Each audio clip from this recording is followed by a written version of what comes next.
alright. Baby, that's all.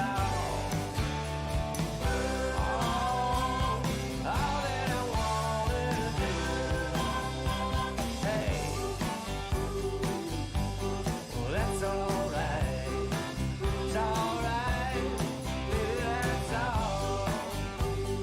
Oh, that's all. That's alright. It's Tuesday, July 13th, and you are tuned into Real Talk. We thank you for that. This show is presented each and every morning by our friends at Bitcoin Well with Bitcoin ATMs across the country, proudly headquartered here in Edmonton. I was talking to somebody the other day, and they said, so hang on a second. These guys, like, it was just like buying and selling Bitcoin, and I go, yeah, I mean, there's a lot to it. And they said, well, why do I need them? There are other ways I can do it. Why do I need Bitcoin Well? And I said, you ever had like questions? You ever wanted to deal with somebody? You ever wanted to kind of sort something out or feel like you had a few things that needed to be addressed, but you wanted to consult with somebody that knows what they're talking about? That's what they bring you. It's the personal touch, first name basis, a whole team ready to go. You'll find them under the sponsors tab right at the top at ryanjesperson.com. Real Talk starts right now. Here's Ryan Jesperson. We're excited to have you tuned in today. We shared right at the end of yesterday's show, we shared details on an amazing contest that we've got going on right now. One Real Talker is going to go net zero, and you're going to find out 2 weeks from now. No, that's not true. In 2 weeks, you're going to find out who our final three is. And then you, our audience, are going to decide. This presented by Kubi Energy. Details coming up in a little bit on that. You can check out, details coming up on that in a little bit. And then I'm like, or I could just tell you about it right now. But we're just really excited about this. KubiEnergy.ca/Real Talk, where you find the details. Somebody's going to win. Somebody's house, somebody's residence is going to go fully solar, part of the solar story. Details to come on that in about 10 minutes' time. We're going to check in with Jules Smith from the Council of Canadians with Disabilities, Reverend Jeff Rock. Reverend Rock. Are you kidding me? That's like the name of a movie. That's an incredible name. Reverend Rock with a great piece making people think. This op-ed around equality, marriage equality. Do you ever associate that? Do you ever find that to be relevant? Has this been on your radar that people living with disabilities, people with disabilities in Canada, might be experiencing marriage inequality? What? We're going to get into that. It's Disability Pride Month. It's not Disability Awareness Month. It's Disability Pride Month. I love it. That's coming up in just a few minutes. And then we're going to talk to fashion psychologist and author Dawnn Karen a little bit later on in the show, maybe 45 minutes or so from now. A new book published in 2020, as a matter of fact, Dress Your Best Life. I want to start question number one on this one is, what is a fashion psychologist? How cool is that? I'm a little nervous, I didn't actually put too much thought. Believe it or not, I didn't put a ton of thought into what I wore today. Uh-oh. And I'm wondering if a fashion psychologist, if Dr. Dawnn Karen is going to be just sort of almost like psychoanalyzing me based on my choice of shirt. Based on she'll be like, why aren't you wearing a sport coat? Do you not take your job seriously? Well, she's like, I see, vertical stripes. I'm thinking, do you feel like you're in a cage, yes. Ryan? Do you feel? Do I feel caged, or am I trying to make myself appear to be taller or more slim? I don't know. Maybe she'll be reading it from that angle. Sam may remember this was several months ago. It was before you joined us. I wore a shirt, one of my favorite shirts. I wore it on the show. It happened to be purple. And somebody wrote in and said, what's with the purple shirt? What message are you trying to send? And I was kind of like, huh? Some people say that, people that wear purple, there's all kinds of things you can read into it, including those I love purple shirts. Sexually repressed, they say. If really? You're wearing purple, you could be sexually repressed. That's what they say. Huh. Yeah. I didn't Pretty know interesting that. one. It's a bit of an awkward one for you to comment on. I don't have any purple in my wardrobe. Oils! Hey-o! Did the two of you put thought in? Sam, no offense to you, Sarah, and no offense to me, but I'm going to award Best Dressed in Studio to Samuel Brooks. Is this because, I mean, you always show up as a pro, Sam, but is this due in part to the fact that we had a renowned fashion psychologist coming on the show today? I got to be honest, I didn't connect those dots when I was getting dressed this morning. I was just like, I started with the blue sport coat and kind of worked my way down from there. It's just I want to wear this jacket. Let's figure out what goes. It's a happy accident that you appear to be ready for the cover of Esquire. Or GQ. I need like some deck shoes on underneath or something like that. Okay, Hoyles has gone with the classic black, but like the nice thin gold chain. I like that. That's very nicely done. Keeping it classy and under. Like that's beautiful. Bling. Is there a jewelry maker you'd like to shout out there that you're representing here today, or no? They're not on our sponsor list, so I don't. Well played, veteran move, Hoyles. I love it. So Dr. Dawnn Karen's coming up in about 40 minutes from now. We're also going to be getting into our mailbag today. We've I know that there's been a lot going on, and the shows have been kind of jam-packed, and so we had our question of the week. We're going to get into the results from our research and strategy partners at Y Station. We asked you, how are you beating the heat? How are you approaching the heat wave? How are you managing? Some pretty interesting consumer trends on that and some interesting perspective. And then we'll officially kick off our question of the week now, which is talking about reopenings. Can I call them that? In different provinces, jurisdictions across Canada, and of course around the world, different scenarios. Of course, I'm always going to bring it back to hockey. Look no further than Stanley Cup final games in Montreal versus Tampa, Florida, right? Tampa, Florida, it's like there's no COVID in Florida. But also we're at a point where a lot of people are really excited. I mean, look at the Calgary Stampede, right? Ton of people down at the Calgary Stampede. Pretty interesting numbers released by the Calgary Stampede just yesterday, talking about 20,000 people had rapid testing done.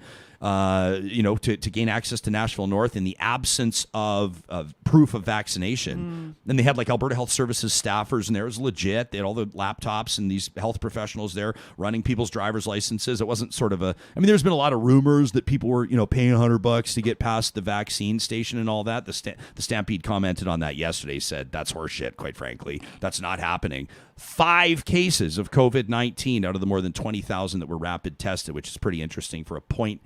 Was it 0.05 or 0.005? Jason Markusoff tweeted about it yesterday, but a negligible number. So it's interesting. Anyway, the point is it's interesting. A lot of people. It is interesting. Yes. Yeah, a lot of people are ready to get back out there. A lot of people are eager to see businesses able to start hammering away again to not lose another summer season, and other folks, which is absolutely, totally, 100% fine, are feeling varying levels of hesitation. Some people are watching, keeping an eye on these stories around these variants and saying, what the hell is everybody doing? Totally fine. Our question of the week this week at RyanJesperson.com, right at the top of the page. You can get into it. It taps into how you're, that's not it, Sammy. That it taps into how you're feeling about reopening. And we're curious to know. So we'll, of course, have those results for you early next week. I'm also following a story. This is wild. It's flying under the radar, I think, because many of you probably have, I don't know, certain words muted on your social media and you're something like that. I don't know. But the Justice Center for Constitutional Freedom is probably aware of them, headed by John Carpe, pretty prominent lawyer, good friend of Jason Kenney's. This is the guy that, remember, compared the pride flag to the swastika, and then everybody wanted Jason Kenney to kick him out of the party, and Kenney said he's not going anywhere. That guy. So Carpe and the JCCF are representing a group of 7 churches. There's a legal challenge in Manitoba around things like mask bylaws. I mean, that's the general gist of it. And you can check, there's some great reporting online, in particular the CBC out of Manitoba has been doing really great work on this. So it turns out John Carpe admitting yesterday, acknowledging that he hired a private investigator to follow the judge presiding over the case. John Carpe acknowledged on the record yesterday, and has ultimately apologized, calling it poor judgment, to hire a private investigator to follow the judge presiding over his case. Followed him home, had a child ring the doorbell to try to verify that the residence was, in fact, that of the judge. Had the private investigator tail the judge to a summer cottage. This is wild. JCCF.ca says, as has been communicated in the media, yeah, no shit, says, I apologized this morning to Chief Justice Joyle in the Manitoba Court of Queen's Bench. Chief Justice, for my decision to include him in passive observation. You had a judge tailed, buddy. conducted by a private investigator at my request to hold government officials accountable. It's John Carpe's job to hire PIs to follow judges home to hold them accountable. You understand how bananas this sounds? How would you feel if it was Black Lives Matter hiring PIs to tail judges or police officers? How would you feel if it was the Hells Angels hiring somebody to follow judges? Would your feelings on it change? Because you know some people are going to defend Carpe here. He says, in an error of judgment, Chief Justice Doyle was included with the observation of government officials. In other words, there were others. Manitoba's Chief Medical Officer of Health went on the record yesterday to talk about threats that he and his family have faced. Says over the past 16 months, Canadians have faced unprecedented restrictions on their charter-guaranteed freedoms to travel. He's trying to justify. This is what you call a non-apology. The Justice Center's mandate is to defend Canadians' constitutional freedoms through litigation and education. He's trying to turn this into a press release. This guy had a fucking judge followed home.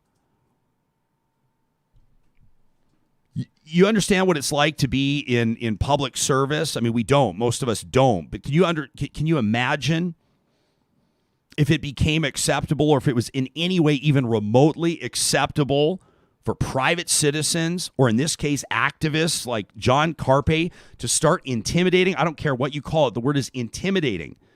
And if he wants to use, or if he insists on using the word passive, like passive observation, this is a passive threat. Can you imagine if it was acceptable to have school principals or chief medical officers of health or CEOs of oil companies or judges? Can you imagine if it was okay to have pastors followed home? Can you imagine whatever matters to you most in your world, or whatever job you do that you feel is thankless? Can you imagine if you all of a sudden started noticing that car, that same car that you'd seen parked on your street? We've all watched the movies, right? Can you imagine? And what would that do to you? Would that maybe intimidate you? Would that maybe cause you to ease up on the gas? Would that maybe, if you were a judge, potentially influence your ruling? Absolutely and completely unacceptable. And there's been outcry across the country. As a matter of fact, one lawyer is launching. I mean, this is the thing: is they want Carpe. First of all, they're filing misconduct complaints. If this is not illegal, and there is an argument. Saw an interview last night on The National with Eric Adams, who's a law professor out of the University of Alberta and has done a ton of work in commentary on constitutional law. They're saying that there is an argument here that this could result in charges of violation of the criminal code. But if nothing else, Richard Warman, who's a human rights lawyer out of Ottawa, has filed a complaint with the Law Societies of Manitoba and Alberta, calling this the most egregious case of professional misconduct that he's heard in quite some time. Said Carpe needs to be sanctioned in the strongest possible terms to make it clear that it's completely and utterly unacceptable for a member of the bar to engage in this kind of conduct. So that's a story that we're going to keep an eye on. John Carpe doesn't like me very much. I went on the record. You may have heard I used to host a radio show. It was a pretty prominent one. And after Carpe compared the pride flag to a swastika, I said that he's not welcome on my show anymore. I said that's totally and completely unacceptable. It didn't fly very well at the radio station. I can tell you that behind the scenes. They didn't like that one bit. As a matter of fact, I had a colleague down in Calgary. You may know that as well. And Daniel Smith had a really popular show down in Calgary on another radio station that was owned by the same company. And she had Carpe on just a short time after I announced my ban. And the ripples, if I could pull back the curtain right now and tell you everything, I might. But I will tell you the ripples resonated. And it became this thing. Because John Carpe is actually pretty popular in the right-wing ultra-conservative circles. They see him as a real hero, as a real freedom fighter, right? Again, just for perspective, John Carpe hired a private investigator to follow a judge home and to his cottage. Talk at RyanJesperson.com is where you can send us your thoughts on this. Of course, Sarah Hoyles, the editorial producer of the show, is keeping an eye on our hashtag RealTalkRJ. And, of course, as well, our live chat right there on the YouTube broadcast. So I mentioned Kubi Energy. Our friends at Kubi, you know, they present Positive Reflections each and every week, the first show of every week. Well, they're doing something, I mean, this is remarkable. It's their net zero solar contest presented in partnership with Kubi Energy and Real Talk. We want to hear your solar story. Why do you or somebody you know, and we're keeping it open here. You're going, well, what do you mean, Ryan? Do you mean like an organization? Do you mean a nonprofit? Do you mean a startup business? Do you mean an individual? Yeah. The answer is yeah. That's what we mean. What's your solar story? Who could benefit most by going net zero? Who could use free, clean energy for a 30-year block? That's the estimated lifespan of these solar panels. This is, depending on the house, is going to have a different value, right? They're going to do what it takes to get your house as close to net zero as possible. We're pegging the approximate value at $15,000. So how do you qualify? We want you to tell us your solar story. We want you to send us an email. You can attach photos if you like. If you want to put a video together and get super creative, sky's the limit. You know how to find us. Go to ryanjesperson.com. Talk to us is the link right across the top of the page. And, of course, if you're looking for details, you see the website there, kubienergy.ca/realtalk. All the details on this contest. You've got just under 2 weeks now to submit your solar story to talk at ryanjesperson.com. We're going to narrow it down to our top 3, and then Real Talkers, you are going to vote on who is going to go net zero. That's thanks to Kubi Energy. We're proud to partner with them right here at Real Talk.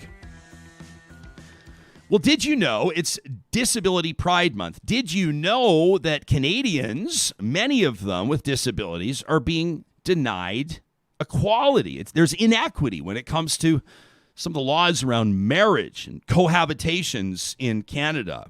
It's caught the attention of Reverend Jeff Rock, who's an ordained United Church minister. He's out of the Metropolitan Community Church of Toronto, and Joel Smith, the Council of Canadians with Disabilities. I'm grateful that both of you have made time for us this morning. Welcome to Real Talk. Jules, can I just say, it's relatively rare that I feel like I have direct competition for most spectacular piece of art behind me.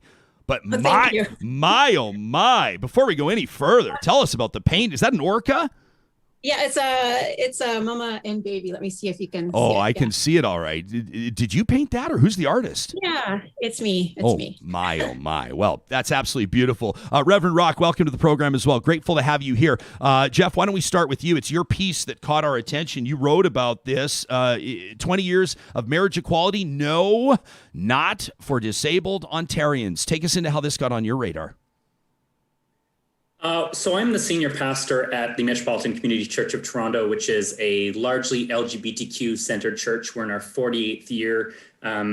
This actually coming Sunday will mark our 40th anniversary. It was founded as a gay and lesbian church when you couldn't be a gay or lesbian person of faith anywhere in any community. And so in the year 2001, MCC Toronto had this idea to perform the world's first same-gender marriage. Before it was legal in Canada, before it was legal in the Netherlands or Portugal, they performed a marriage using a process called the reading of the banns, which allowed them to perform a marriage and file the paperwork after, which of course was denied by the Ontario provincial government. And they took them to the Superior Court of Ontario and started the marriage equality movement here in Canada and indeed around the world. So, at the time I was 16 years old, but those marriages were in the news, they were in the media, and they helped shape part of my life as a young gay man. And this year we were celebrating the 20th anniversary of that great occasion. And, one day just online came across a news story from TV Ontario, tvo.org, talking about this couple where one of them had a disability and one didn't. And they did everything right. They moved in together to save money. Often for people with living with disabilities, the costs of an apartment that's accessible are much, much higher. There's lots of barriers to employment and healthcare. And that's why we have programs in Ontario, like ODSP, the Ontario Disability Support Program. In Alberta, it's AISH. And many of your viewers will know AISH. In each province, it's a slightly different program. And I found out that if you get married, you risk losing your benefits. Your income is now calculated with your partner. And if both of you live with a disability, it can be even, deeper clawbacks. So, I ended up on this research rabbit hole looking at the AISH website and the ODSP website. This was in about December of 2019, I guess, and recognizing that the anniversary of those 2020, rather, those marriages was coming up. I thought, somebody needs to speak up about this. Here we are celebrating LGBTQ marriage equality in its 20th year, and we still, here in the province of Ontario, where I reside, don't have full marriage equality. And what's really messed up is that ODSP, the Ontario Disability Support Program, is actually allowed deciding if you're in a common law relationship or not. In the province of Ontario, you are not considered common law until you've lived together for 3 years. But if you're living with a disability and you live with somebody for 3 months, they can start to declare you're in a couple. Even if it's non-sexual relationship, it's called an interdependent relationship, and they declare that to be the equality of a marriage or a common law partnership. So there's some obvious discrimination that happens within the system. Does this affect tens of thousands of people? No.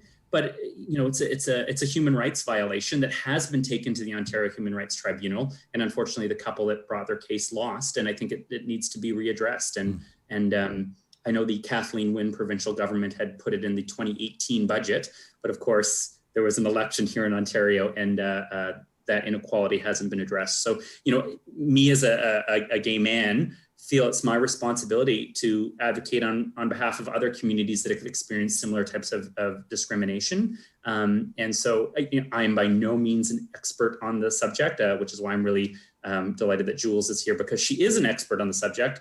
But I think it's important for me to use my platform to create that kind of solidarity between movements. Solidarity. I love, and I'm great. Jeff, I just want to be candid for a second. I heard about the premise of your piece before I read it and before I knew anything about you.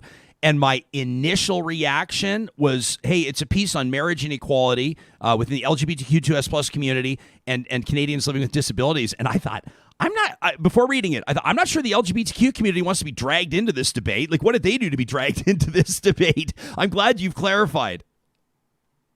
Well, like literally the thing that gets me most excited in life is when I witness that kind of inter-movement solidarity. Like the congregation I'm part of, obviously we're a Christian church, but we have congregants who identify as Jewish. They come to a Christian church every week because they believe in the message. We call ourselves a vibrant, inclusive, and progressive faith community and human rights church.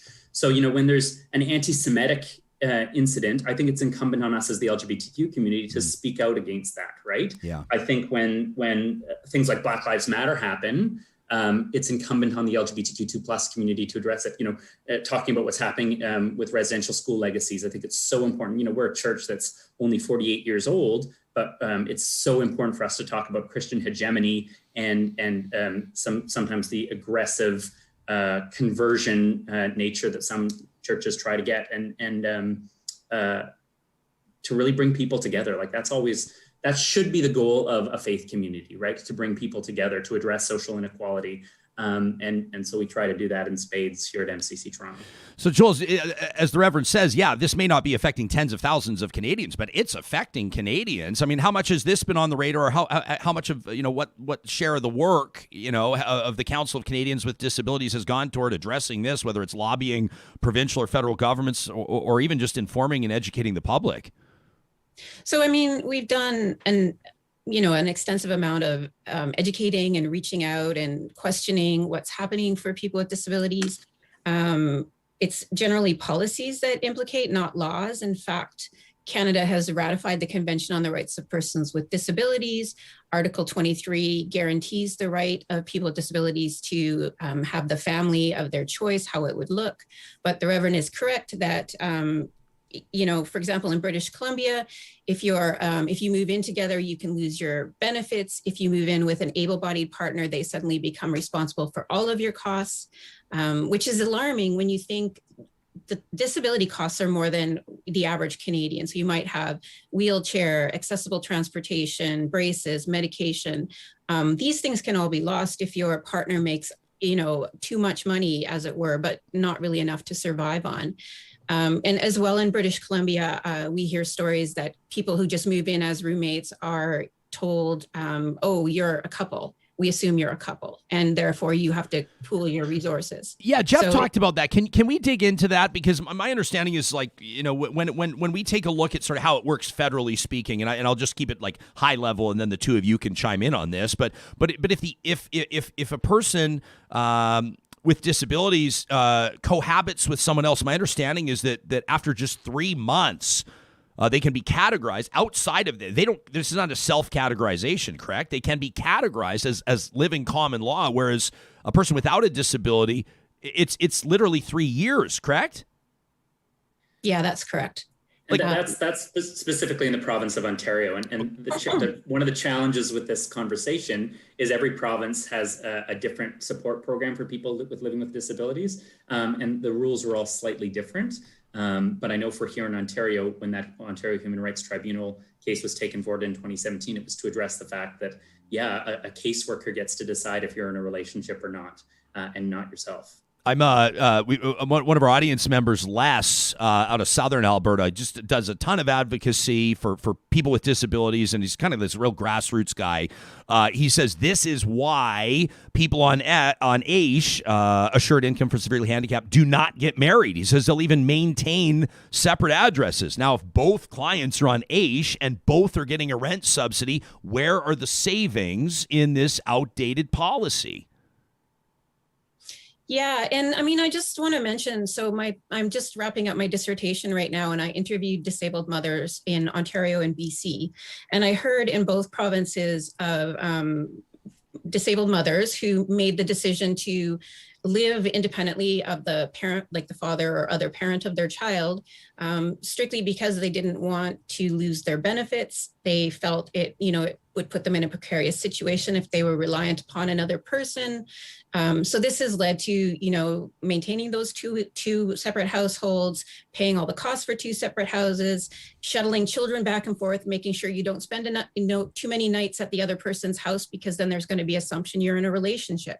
And this is a real strain on families. We know in British Columbia for sure, most households rely on two incomes just to make the bills. Sure. And then if you look at, living on a disability benefit, it's distressing.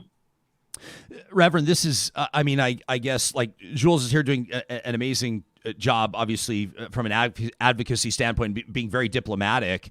You yourself as one that presides over unions, right? I mean, you write in the Star about how significant it's been to you to marry same-sex couples on the same ground, literally, where some of the first unions in Canada occurred. I mean, that's a big deal. If we take a look at this more from the esoteric, love is love standpoint, and take away all like the policies and the paperwork and the stipulations and the rules, I mean, these are people that are being denied the beautiful experience of sharing a life with somebody. I mean, the emotional angle on this story is very compelling. Well, as a single person, it's always my hope that one day I'll find love and get married. But sometimes there's barriers to that, right? And I think it's our job as a society to remove the barriers to inequality. And that's not a project that's going to be done one day. Right? There will always be inequalities in our world, but I think it's our responsibility to slowly but surely keep that arc of the moral universe bending towards justice. This is a problem that's been identified. It needs to be addressed. There was talk here in Ontario of addressing it as far back as 2018. It hasn't happened. Performing marriages is one of my favorite parts of my job. It's you get to be with people, at the best and the worst times in their lives as a pastor, and weddings happen to be one of those best times. It's such an honor and a privilege to, as a faith leader, act as a government agent in a way and perform that marriage and perform a legal function to bring people together. It's also a really interesting thing when you're an MP, a member of parliament, you have the right to perform marriages as well. So politicians know how beautiful and sacred of a task this is. Even Rachel Notley, I've seen posting pictures on Facebook performing marriages and how much of a privilege she finds that as a politician, because it's truly one of the most beautiful experiences in life to legally and spiritually and emotionally join your life with somebody. And when you say your right to a guaranteed income, your right to be able to survive is at risk if you want to make that commitment to a person. It's just a complete and utter injustice that I think it's our incumbent on us as a society, to address. And Ryan, I would be doing myself a disservice on your program as a former Alberta politician myself, not to be pushing a basic guaranteed income, and how things like ODSP in Ontario and AISH in Alberta are a form of a basic guaranteed income. And we give people living with a disability things like AISH and ODSP, recognizing that life costs more, and we want to give you the equal opportunities as somebody living without a disability. It's not a pity, here's some money because we pity you. It's to give you the same opportunities as someone else. So I don't care if you're a multi-millionaire and you live with a disability, I think you should be able to qualify for AISH or ODSP. And I know that's a controversial thing to say, because it's literally just to help address the cost of living with a disability, right?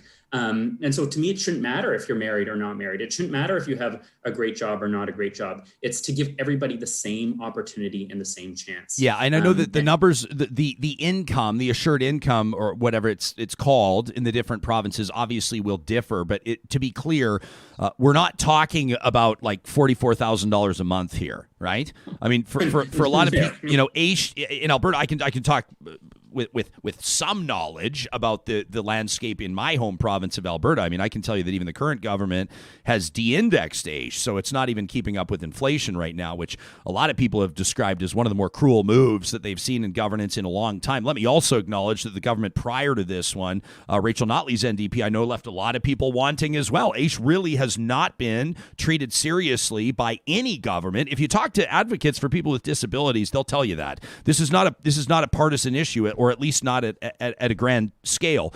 Let me clarify something. You said as a former Alberta politician, did you mean a clergy, or am I missing? Were you an elected official in Alberta at some point? No, Ryan. Okay, lost. no, slip of the. But you were at Gates Memorial United Church in Red Deer. That's why a lot of people are going to be recognizing you, right? Yeah, and I ran as the federal Liberal candidate in Red Deer Lacombe in 2015. I see. It is not surprising that a Liberal in Central Alberta did not win the election. That's weird. But, that's weird that a gay minister running for the Liberals in Central Alberta didn't sweep to victory, Reverend. I can't. I'm going to spend the rest of my day trying to figure that one out. Jules, let me ask you. People are going to say, so this is me as devil's advocate. People are going to say, hey, listen, these are tough times, and we're running deficits, and the economy's languishing, and we need to tighten the purse strings, and we need to tighten our belts, and to me. And then they're going to ask the question, why, if a person with disability is living with another person with a disability or an able-bodied person, or however you want to phrase it, whatever the situation is, I mean, they are getting support from their spouse or from their partners. So, the loss of benefits really shouldn't be an issue. I mean, why would you argue that maintaining this support is so important?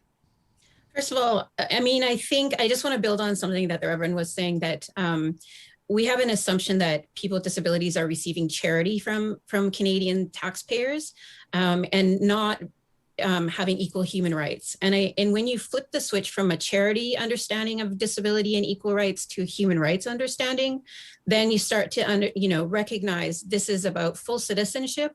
This is about people with disabilities having the right to have the full range of life that all Canadians enjoy, including the right to be married or live common law and to have a family. So I just want to start with that as a basis. $1,000 a month that most people in our country get if they're disabled and unemployed is not a great amount of money. And most people with disabilities try to work whenever possible, and many provinces allow a certain amount of money to work. I don't think that, and I certainly, as a working Canadian with a disability, I pay my taxes, and I hope that it's benefiting anybody who's struggling. And I have extra costs as a person with a disability, and I struggle to maintain those because I'm not on any benefits of any kind. So, I don't even think it's an argument. I don't think that we should go, oh, that group and that population of Canadians deserve less. They deserve less of a life. That's, we know it's already difficult enough to live with a disability, and the opportunity to have love and a relationship and a family, I think, is just part of what we expect for all Canadians. So, Reverend, what if you were talking about this, or if you have already, perhaps in front of your congregation, or if somebody says to you, you guys are out for coffee and you're having this conversation, they say, okay, but so what can we do about it, or what should we do about it? What would be your call to action? Well, I'm the first person. I live in Alberta in the boom times and in the beginning of the bust times. And I know that purse strings need to be tightened in Alberta, and there's a lot of talk about the economy. But you don't balance budgets on the backs of the most vulnerable people in society, right? And Jules, I could not agree with you more about switching that lens from seeing it as charity to human rights. And to me, really, this is like at the basic fundamentals, this is a human rights issue. And you know what? I think it would be great if governments got rid of AISH and ODSP and provided housing, affordable housing, like $1,000 a month. In Edmonton, when I lived there 10 years ago, would get you a closet. Yeah. Right? In downtown Toronto, $1,000 a month, I don't even think would get you a closet. The average rental price in Toronto for a studio apartment is like $2,000 a month. So, well, and I think this is a big part of the conversation that needs to happen in whether it's like this, the three of us, or whether it's the subsequent conversations that are going to happen after people download this podcast and start talking to their own networks and their own circles around some form of guaranteed income, or a universal basic income, as you may call it, is that it comes with the trade-off, at least under certain models, and the models to me that make the most sense and that will sell best to the public, they come with essentially the folding up or the cancellation of other social programs. So you're saying we're not going to be spending on AISH, we're not going to be spending on things like certain rental subsidies or whatever the case may be, but here's where we're establishing our universal basic income, and then you go from there. Jules, is that something that the Council of Canadians with Disabilities advocates for? Is this something you have an official position on?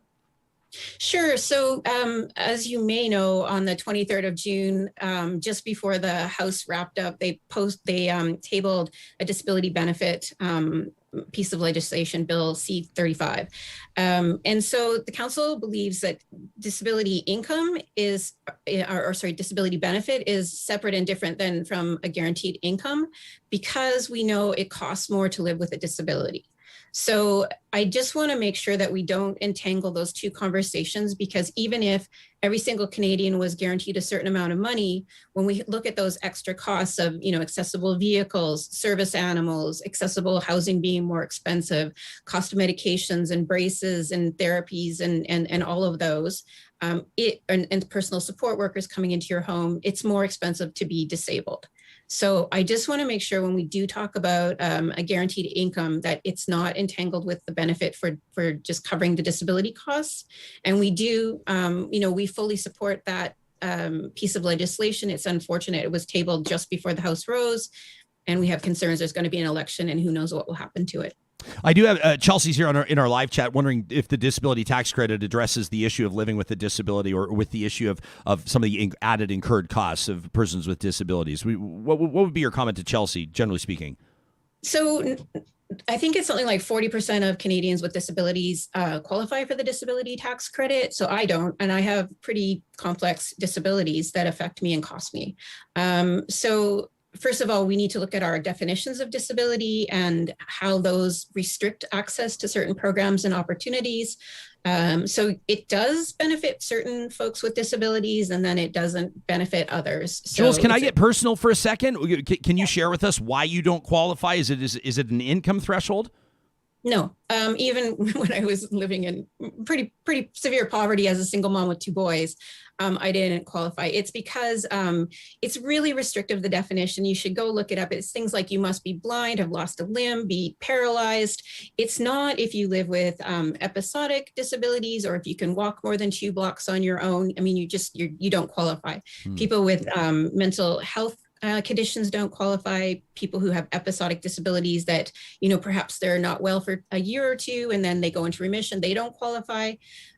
So we've been pushing hard for the government to reassess those definitions and really look at how we define disability in Canada and align it across all policies and programs and laws.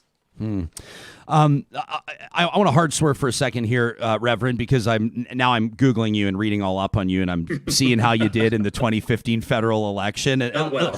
Hey, let me point out, Blaine Calkins, who's the member of parliament for that riding for Red Deer Lacombe, you would say he swept to victory with 70% of the vote. You took 15% of the vote. However, you advanced the Liberal vote in that Conservative riding by 11% over the election before. And of note, I'm sitting here crunching numbers because this is what I geek out on. You and Blaine Calkins actually spent, I don't know if you know this, about the same amount of money per vote on your campaigns. You spent $1.79 per vote. He spent $1.72. Not a horrible showing. That's a pretty decent showing. I want to, in seriousness, though, ask you about some of your involvement in Central Alberta. When you were there, worked with the Central Alberta AIDS Network, the Red Deer Interfaith Network, but you also volunteered with the Urban Aboriginal Voices Society and the local Truth and Reconciliation Commission.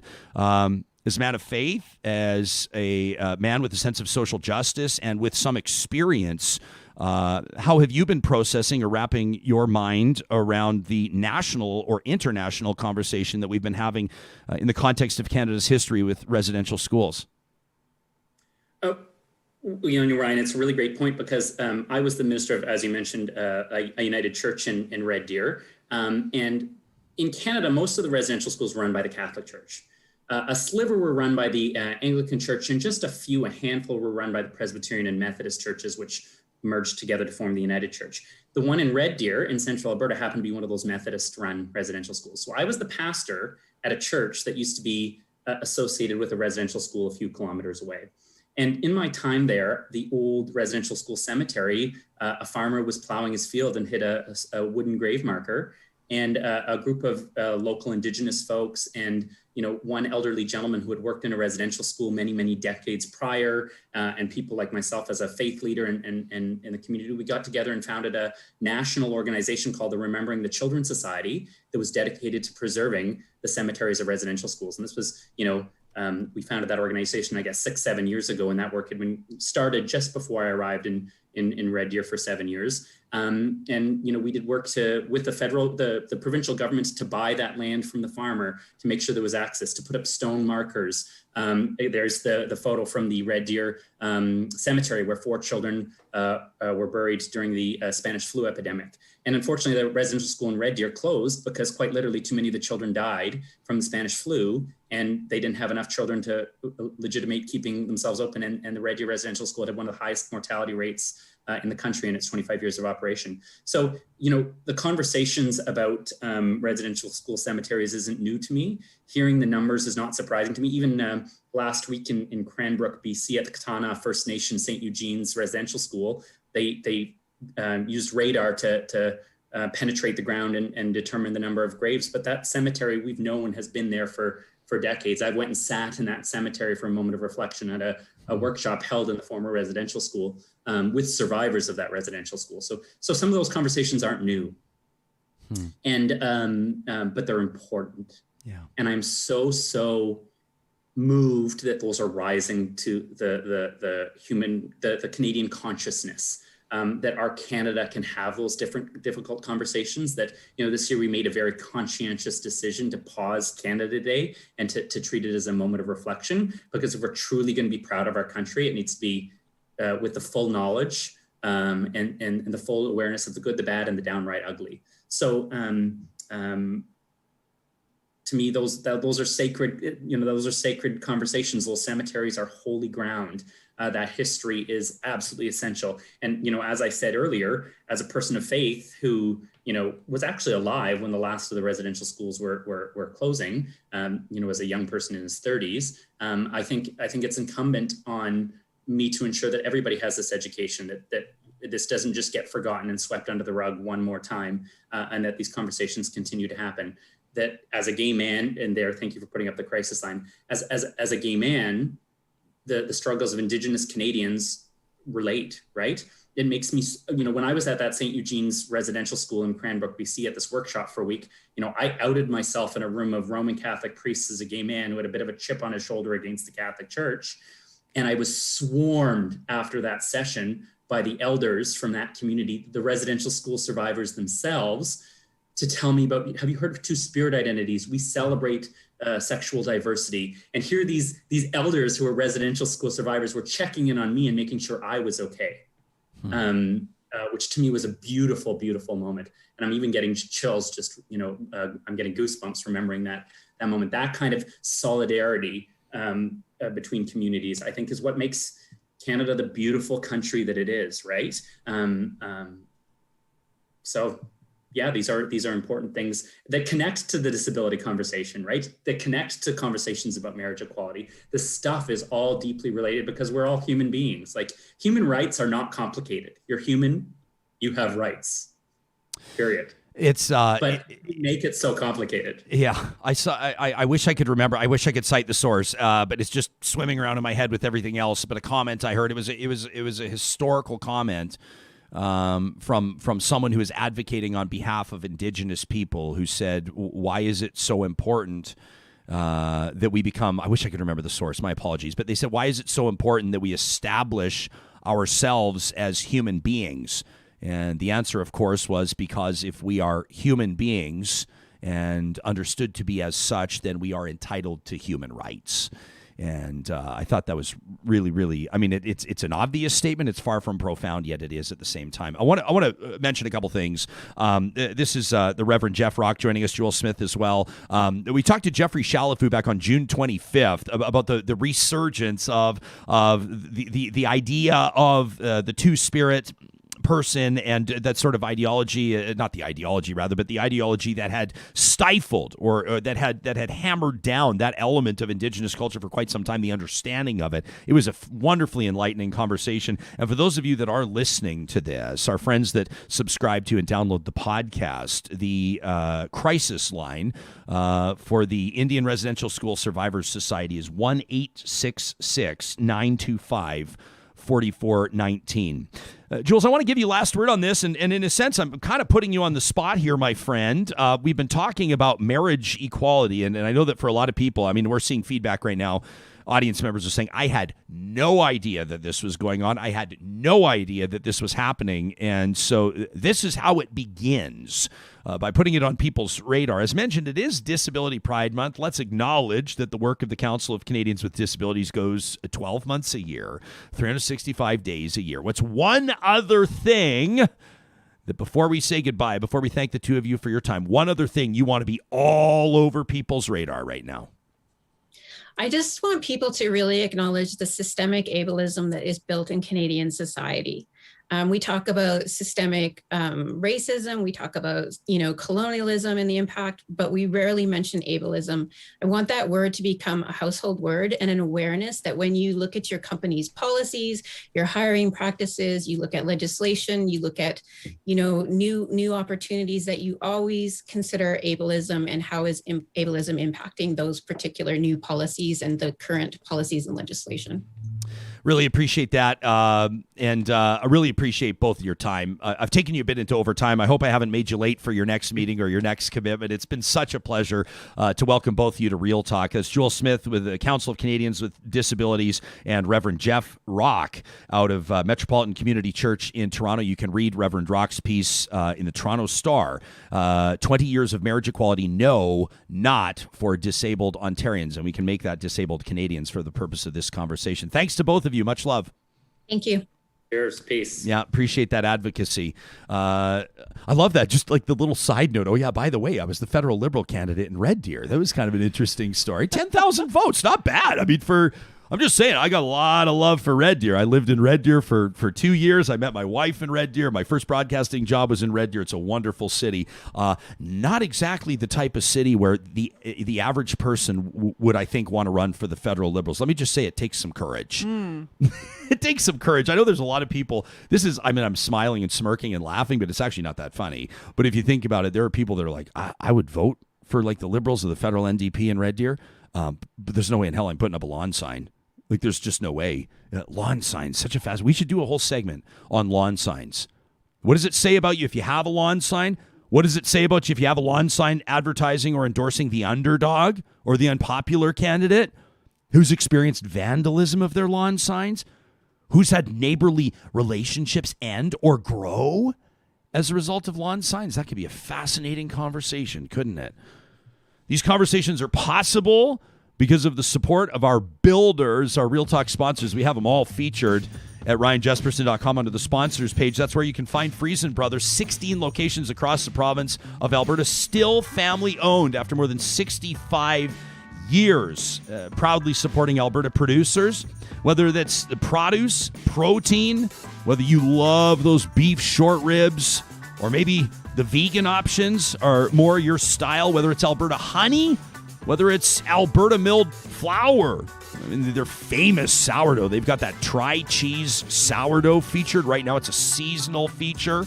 You can find it all at Friesen Brothers, and you can check them out online, friesen.com. They've even got that weekly flyer you can take a look at. We're also so grateful for the support of the team at Local Waste. Every Friday, they love to talk trash. They love it so much, they stamped their name on our segment, Trash Talk. Every Friday, your chance to get something off your chest. We got a ton this week. I'm looking for something a little less political. You want to get something off your chest that has nothing to do with politics? I'd love to hear from you. Label it Trash Talk to talk at ryanjesperson.com. Local Waste works with their customers and their future customers by helping them get out of bad contracts. There have been some deals here signed by businesses, and they're realizing early on it doesn't work for them. It's not allowing their business to grow. In fact, it's holding them back.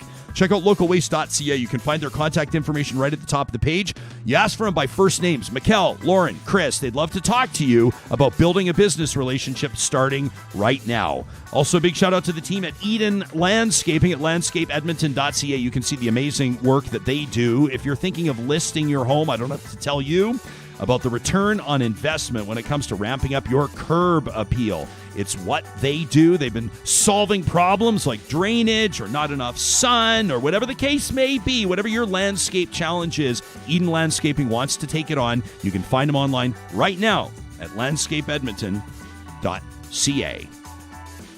We've got, a glut of incredible emails from you, from Real Talkers who take the time to process what you're hearing on the show, or in some circumstances, these are some of our favorites, stuff you're not hearing on the show. You want to hold us accountable. You want to hold our feet to the fire, and you're wondering, hey, well, what's going on here? Maybe we want to educate you. Maybe we, as Real Talkers, could provide the audience or the host with a perspective from lived experience.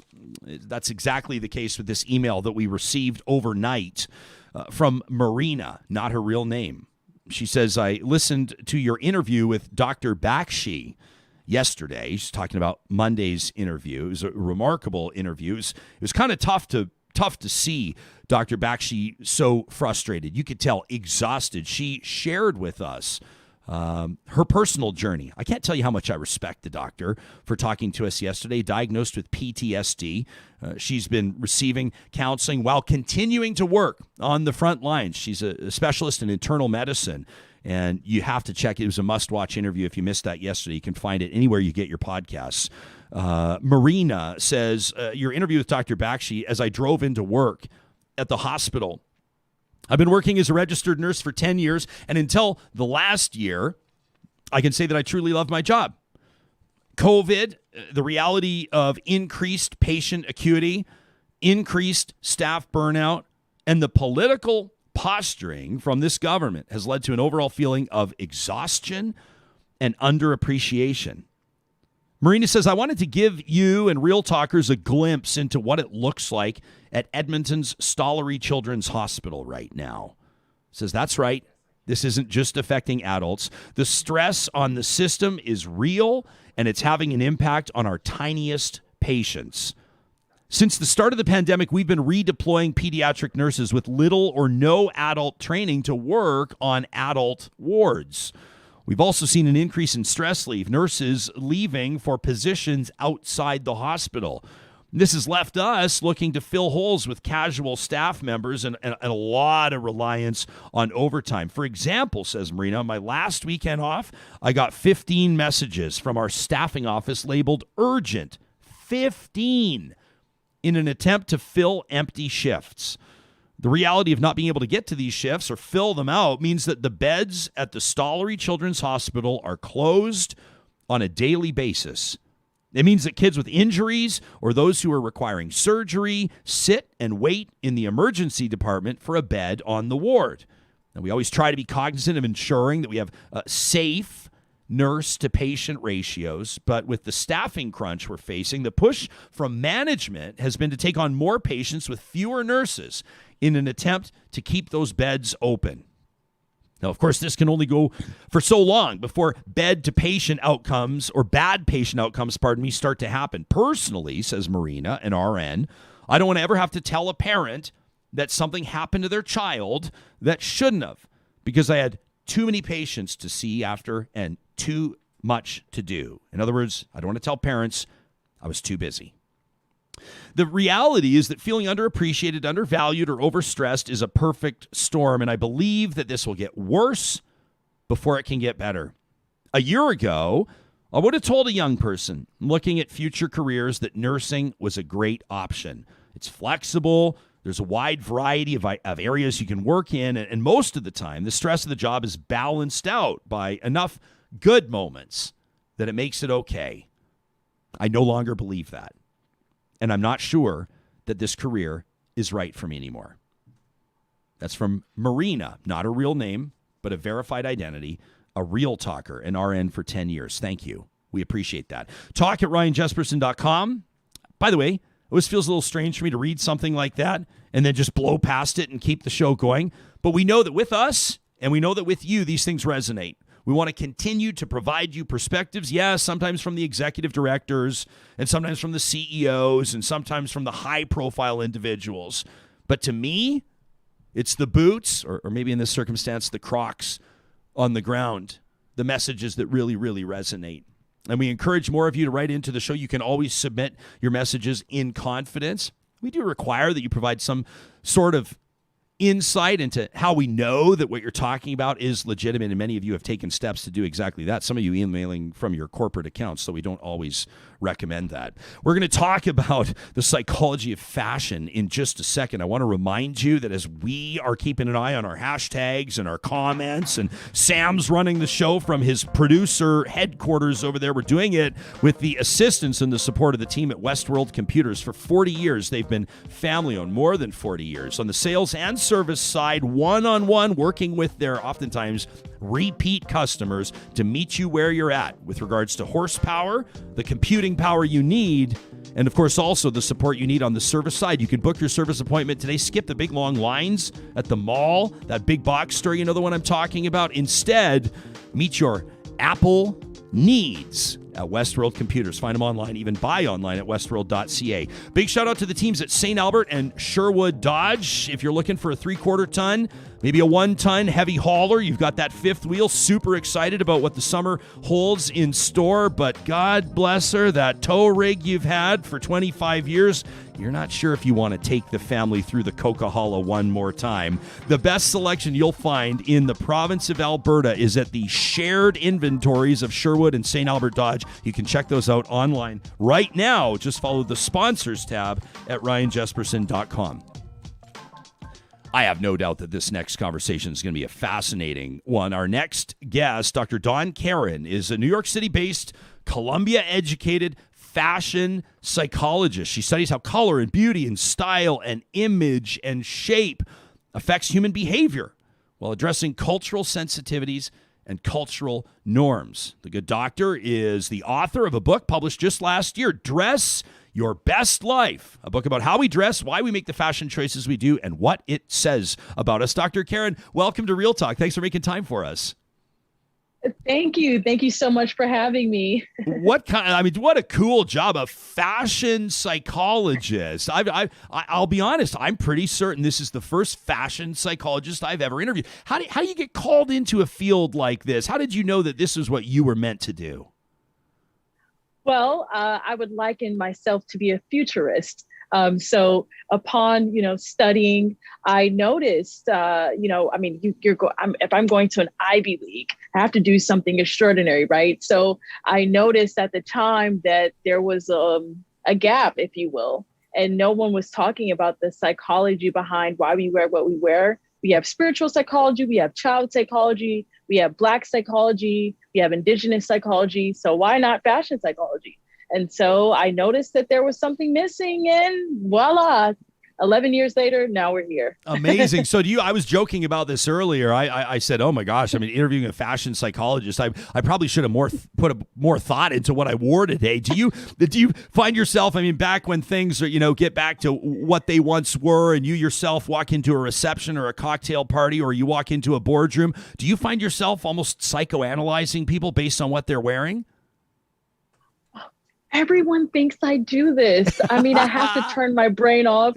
I have to turn my brain off at some point. So no, I don't go around and analyze everyone, but everyone that comes across me, they're always intentional and nervous about what they're going to wear. So you're not the first and you're not going to be the last. Okay, well, yeah, that's good. Well, you've allowed me to feel like I can ease up a little, be put at ease here, and we want to tap into your expertise. And in a moment, I want to talk to you about cultural appropriation. There have been some pretty high profile examples that have popped up, and we're really interested in your take on that. But I know, I mean, just based on the title of your book, Dress Your Best Life, there's also going to be a lot of people that want to just tap into that expertise. I mean, people are sitting here, and I know, Doc, because I'm one of them. We've tried to put on. I'm going to tell you the truth. I tried to put on a 3-piece suit of mine, my favorite suit, the favorite one that I own. I tried to put it on the other day, and guess what? The buttons don't quite meet where they need to. The vest, as a matter of fact, is a little tight right now because I've spent a lot of time over the past 18 months wearing yoga pants and T-shirts and golf shorts and playing it super casual. People are kind of gearing up again. This is probably good news for a lot of clothiers, but people are starting to gear up again to get back into it from a fashion standpoint. Did you feel a little bit inspired yourself? Yeah. Well, don't worry. I'm here to normalize. Everyone has gained some quarantine 15. Yeah. So right. Don't worry. That 15 pounds. Don't worry. So I find that people's relationship with their clothing has indeed changed due to the pandemic. They went from dressing for external factors such as the weather, my boss, my family, my lover. Now you're just dressing for yourself. So I literally talk about this in the book. I also talk about cultural appropriation, which is a hot topic considering the climate that we're in globally speaking. I'm talking about what is cultural appropriation and how could we do better, right? I think as a woman of color, as a Black woman, I have no qualms with teaching others how to culturally appreciate. And so I would just say, for starters, know where the garment is coming from and the significance or the historical significance of that garment. We've had, there have been some high profile examples. People, as soon as I say Coachella, everybody's going to go, oh, you're talking about indigenous headdresses. That's what you're talking about there. But there are many more examples. Let me put some pop culture examples in front of you. I'm curious for your take on this. Everybody loves Sarah Jessica Parker. Most people love Sex and the City. You see her, I don't know if you would describe this as a turban or some sort of a head covering, but this to you, is this image or is this fashion here, is that problematic in your mind in the context of cultural appropriation? In the context of the movie, I do feel like it could be deemed as culturally, depending on where she is. Let's just say that, depending on where she is. And I believe in that segment of the movie, they were in Dubai, I believe, or Abu Dhabi, one of those, the Emirates. And so I would say it could be culturally appropriating depending on the fact that they're in the Emirates. And perhaps if she were drinking whiskey or a beer, doing things that would be deemed inappropriate for a woman in the United Arab Emirates, that would be indeed cultural appropriation. Huh. This is, I don't know if you're a woman of faith, so I don't know what the faith may be, but we had a very fascinating conversation with members of our team here, and I want to acknowledge these are two different things that we're talking about, but number one, we'll see international correspondents, right? Women that are reporting on news events, oftentimes in the Middle East, that are wearing head coverings. To me, I've always perceived that as a sign of respect, and also probably as far as they can get to an assurance of safety, quite frankly. At the same time, we've seen some horrific incidents. As a matter of fact, racism-fueled incidents here in Canada, in particular in our home province of Alberta, where hijabi women have faced attacks. And there have been some upstart movements from non-Muslim people, in particular women, saying we want to wear a hijab or a head covering in solidarity with these women. And we had an interesting debate, honestly, as three white people, let's be honest. But we had an interesting debate, and not that you can't be white and Muslim, but I think you understand my point, about whether or not that might qualify as cultural appropriation. I've spoken to some Muslim friends that have had actually differing opinions on this. What's your inclination? So the agency that you occupy, that a white woman wearing a hijab, she has agency. She can navigate. She doesn't have to worry about necessarily someone thinking that she's going to blow up a plane. Middle Eastern women and or women of color who wear a hijab, they have less agency than a white woman who wants to join in solidarity in wearing a turban or a hijab or even a habaya. So it's all about, now, is it cultural appropriation? It depends, because there are two sides, right? You can be polarized on two sides, but I find it, what do they do in that garment? Are they trying to reclaim the habaya and name it something else? Are they doing, are they performing egregious acts in that garment that would be disrespectful? So it depends. But I can tell you something that no one's talking about is the agency in which a white woman in solidarity wearing a hijab has. She may not, have to contend with being profiled in the stereotypes that a woman of color in a hijab would have to contend with. Agency. That's a great word to consider. How about this one from arguably the world's biggest pop star? How about this image from Taylor Swift? The Shake It Off video. I know that she took some heat for this. For our friends that are listening to the podcast here, Doctor, would you describe what you're seeing here and give us your take on it? Indeed. So let me describe. It's Taylor Swift. Shout out to all of the Swifties out there. Taylor Swift, she was wearing something that was very a la streetwear, very hip hop culture. And so here's why it's cultural appropriation. I could wear the big bamboo earrings that she has on and the gold chain, and for all intents and purposes, we would call those booty shorts, but they're jean shorts. Okay.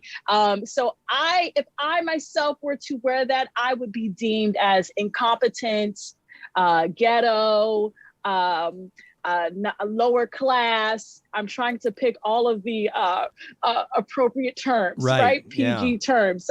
So whereas she, again, we're talking about this agency, she can wear that and people are saying, oh, that's hot.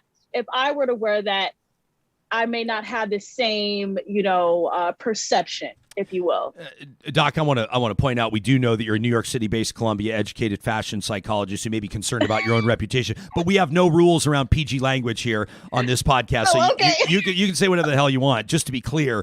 A frank question, a fastball right down the middle. Does it make a difference? Is it problematic? Is it a factor that what appears to be, and I can't tell totally, but it appears to me all four of her backup dancers are black women or appear to be black women or racialized women? Does that make a difference?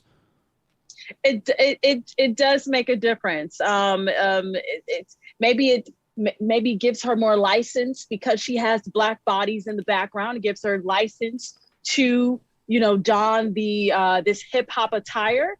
But is it wrong? Is it problematic? Hell yes, and hell yes again. Hell yes, and hell yes again. No room for debate there, which is good. These are sometimes issues are, if I could say, black and white in that context. What about this one? This was a really interesting one. Kim Kardashian, right? Billionaire influencer Kim Kardashian says she was channeling Bo Derek when she rocked these braids. Your thoughts, first of all, on Kim. I'll use first name basis like I know them. Second of all, on Bo. I mean, are both examples, are both problematic? Okay, so I actually talk about this in my book, Dress Your Best Life. The last chapter is titled Your Woke Wardrobe. And I talk about how Kim Kardashian just hijacked that whole look. They call it the Bo Derek braids when really they're not. That's not what it's called. Me, myself, as a Black woman, we grew up with those hairstyles and we have other names for it. And again, if I were to wear the Bo Derek braids, my competency will be questioned and and whatnot. So I do believe this is an act of cultural appropriation due to that hot word that I keep throwing out there, agency, that Kim Kardashian has. Many Black women cannot show up to work in these type of styles. They've just passed certain laws on hair, on natural hair showing up to work in certain states. In our country, so in the country, United States of America. So I'm saying that to say that this is definitely cultural appropriation. In my book, I talk about Kim Christopher Columbusing it, which is essentially landing in a place and then reclaiming it and renaming it. And in 2021, we're not here for those. We're not here for none of that. This is a piece I want to reference this in the New York Times. This goes back though. This is 6 years ago, from 2015, where they ask the question: does anyone own the cornrow? Or is cornrow an offensive term, by the way? No. Cornrows, from what I know of and within my culture, it's not an offensive term. But when you see the cornrows on white women or non-Black women, I would at times I can just self-disclose. I'd love to wear certain things, but, on TV, it may not bode well. I may be trolled. I may not get interviews back to back. I may do an experiment after the show. And actually wear my hair in cornrows and see what's the public opinion of me. I may do this experiment after this show. Can I tell you, I'm not going to name the guy because he didn't sign up to, he was speaking in confidence to me, but I had an opportunity to chat with a guy who works in agriculture.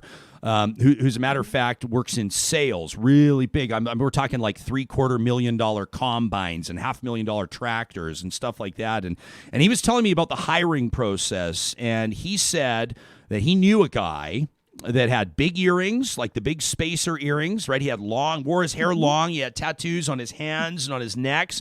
He said this guy was unbelievable at turning wrenches. He said he was one of his best staff members when it came to servicing this farm equipment. Said he was a great employee. Said he was happy to employ him.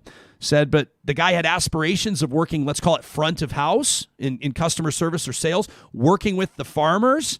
And this guy, the president of the company, told me it was a no-go. He said that farmers, quite frankly, would not want to do business with a guy with spacer earrings, tattoos on his neck, and long hair. I thought it was pretty interesting. Yeah, and it's really unfortunate. I mean, it takes 15 seconds to make an impression, right? And that's according to research. So before you even, open your mouth, people are already sizing you up, and even on an unconscious level, they form these opinions. I talk about this a lot with my students, and we try to debunk these myths and these notions, by examining, where did this stereotype come from? So in this case, he can't be front of the house because, he's not a good look, but is he competent? That's the thing. So I'm hoping with, my fashion psychology field that I'm able to, bring this to the forefront so we can have people with tattoos in the front of the house, with cornrows in the front of the house, and going to job interviews and whatnot. So again, hopefully with my movement, we can bring about change. Yeah, but it takes people, if I could use the phrase, it takes people that are willing to go out on the front lines. It takes people that are willing to put their neck out there, right? Yeah. And actually talk about it in an educated way as well. So this is what I'm here for. This is what I'm here for. This is my job. Are there gray? I think there are gray areas. I'm curious to know how you'll perceive it. But if there's a fine line between celebration and appropriation, like let me say, there's no way. If you talk to Indigenous leadership, if you talk to the average Indigenous person, there's no way you're gonna get the green light on wearing a headdress. For example, the spiritual, the leadership connotations, the cultural connotations that go with that are huge. However, you may have things like leather tasseled vests, or you may have people that have been gifted moccasins, perhaps even purchased moccasins from Indigenous artisans. Do you have a sense? Do these sort of things, that might be one example of things that might fall into a gray area? Yeah, most definitely. So this notion of appreciation versus appropriation, right? There's a balance. And, I would just say knowing the historical significance of the garment is number one. And at least, secondly, you should at least, try to get some type of permission or talk to someone of that culture to know if you made up your mind that you're like, I'm going to wear this, just to know the rules in that said garment or attire. I think people should do their homework, so they're not, being disrespectful. Yeah. Interesting question from Donna. I love this one. She says, is it cultural appropriation if I wear a kilt? Ooh, that's a good one. Really good. You know what? And I, you know what? I haven't, because Kanye West wore a kilt, and they actually scrubbed the internet with him in this kilt. Is that right? His PR team. Yeah. They scrubbed the internet. I think we can probably still find it, but supposedly they scrubbed the internet. And, is it cultural appropriation? I would actually have to say so. Now, certain cultures, it depends on where you are in the world. Now, if you're from that country or if you migrated to America, I've noticed working with clients and students that those who are still residing inside that culture in that country, they may not find it to be culturally appropriating, but those who have migrated to Americas, but they're still, wrapped up in their culture, they themselves may find it to be culturally appropriating. So it sort of depends where you are in the globe. It's relative, but you just want to, err on the side of being cautious. Yeah, we've got a great message here from Yulian in our live chat on YouTube. Says, I've got the most beautifully embroidered Chinese silk jacket. Says it was a gift from my Chinese mother-in-law, but says I can't bring myself to wear it as a white woman, but I love that jacket so much. Fatima, who watches in, one of our regular commenters, always great to have her perspective on here, a hijabi woman, says, here's for context, and I'm going to mispronounce it. Is it a kufi or wearing a scarf anyway? Kufi. Kufi? What is a kufi? Can you tell me? It's like a beanie, a beanie that goes on your head. Okay. It's like a flat beanie. Yeah. Okay, she says beanie. Wearing a kufi or scarf in solidarity because it signifies a movement is great, but wearing a hijab in solidarity is not okay because hijab is identity, which is interesting. And then I'm thinking, I don't know if this is a curveball or not. But I've been privileged enough and blessed enough to partake in some pretty meaningful ceremonies with Jewish friends of mine, and it's not unusual for a person that is not of the Jewish faith or background to don a male to don a yarmulke, right? Out of respect in that house of worship, in that synagogue or what have you. So anyway, I don't know. I mean, it all comes down to, I would imagine even when you talk about considerations that a white woman would want to make, wearing a hijab in solidarity, for example, which Fatima said certainly wouldn't be her preference. But you talk about, considerations that need to be made. And you talked about agency, right? And another word might be privilege. And I almost wonder if maybe that comes back in, maybe the Scots that are tuned in aren't going to love this one, but maybe that plays into the kilt thing too. Like although, I mean, geez, looking through history of the United Kingdom, you probably could make the argument. But would you describe the Scottish as oppressed peoples? I'm probably opening a big can of worms right now. But I don't know if it's apples. I don't know if it's apples and apples. Yeah, it's a tough one. I'm a little that's a tough one. But I'll answer it with this. I have two terms that I rarely talk about in the media, and I'm talking about it here on your show. Real talk. Fashion identification assimilation. It's a mouthful, but I coined it this way so when you say it, you'll know what it means. So fashion identification assimilation is when you dress for that social environment. And then we have another term, fashion situational code switching, which is when you switch different garments depending on the circle that you're in, your social circle that you're in. And so think of it like toggling between different screens on your browser. So this code switching and this assimilating, people do this on a regular basis. Now, I believe one of the listeners out there, they talked about, being gifted something. I believe if you were gifted something by the person in that culture, they're giving you the agency They're giving you that agency, the privilege to wear it. You may want to ask, and I thank you for the gifts, but in what situation would I be able to wear this in? Yeah. So do your homework, do your due diligence. But this assimilation, fashion identification assimilation, and then fashion situational code switching. We all do this on some level, regardless of where we are on the privilege spectrum. It could be that you have race privilege, or the fact that you have attractiveness privilege, or the fact that you have body privilege, right? So wherever you are on the privilege spectrum, you actually assimilate and you actually code switch. I want to do a whole show on attractiveness privilege. I mean, we afflict ourselves with uncomfortable conversations. That would be one, wouldn't it? Yeah. You have to invite me back. I'm working on the second book, but we'll talk about pretty privilege next time. I would love to have you back on the show. I think that would be great. This from Craig, by the way, who says there's a difference. He says, coming from a Scotsman. So Craig says there's a difference between wearing a tartan and wearing plaid.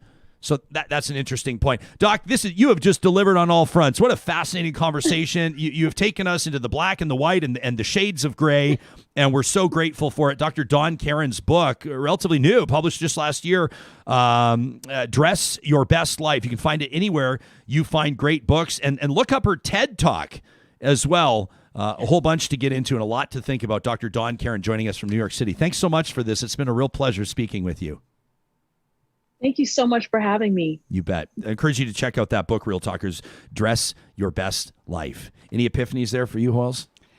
I think making sure to do just a quick Google. Just do a quick Google. That's all I need to do. I'm the pretty privilege. Pretty privilege. I mean, you know what I love about this one is that I'm not going to say nobody, but let me be hyperbolic for a second. Nobody wants to acknowledge their privilege. No. I think it's actually a rock star move. I think it's great to acknowledge privilege. I'll acknowledge privilege every single day. I've got a whole bunch of it. And it's freeing and honest and wonderful, as a matter of fact, I think, to acknowledge it.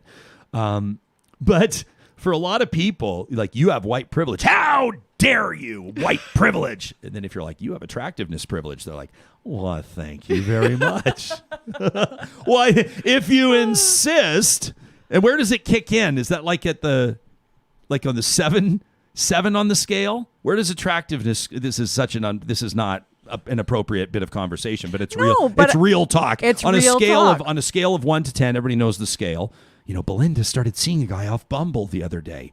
Well, yeah, he's like a soft 8. Not bad, Where does soft 8's better. You'd rather be a soft 8 than a 7. But where does attractiveness privilege kick in, I wonder?